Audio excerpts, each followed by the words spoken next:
In this guide, I'm going to show you how to adjust someone's volume in Discord Mobile. This is Aiden from JustBoz, and before we get into this guide, make sure to like the video and subscribe to the channel with all notifications on. It really does help with the channel, and it lets us know that you want more content like this, so we greatly appreciate it. If at any point throughout this guide you did have any questions, just ask them down in the comment section below, and we can help you out further. I'm going to be doing my best to reply to every single comment down there. Begin by opening up Discord, and you need to go to the voice call with the person that you want to adjust the volume for.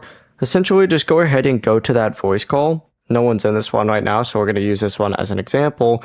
But open it, and you're going to see all the participants on here. You just got to press and hold on that person. It'll pull up their profile, and you can adjust their user volume from here in the participant list. Just drag the slider to the left to lower their volume, or to the right to make them louder. And this will change how loud that person sounds for you. It does not affect anyone else in the call, which is super nice. Before you do leave, make sure to like the video and subscribe to the channel with all notifications on. It really does help with the channel, and it lets us know that you want more content like this. We'd greatly appreciate it. And if at any point throughout this guide you did have any questions, just ask them down in the comment section below, and we can help you out further. I'm going to be doing my best to reply to every single comment down there. Peace.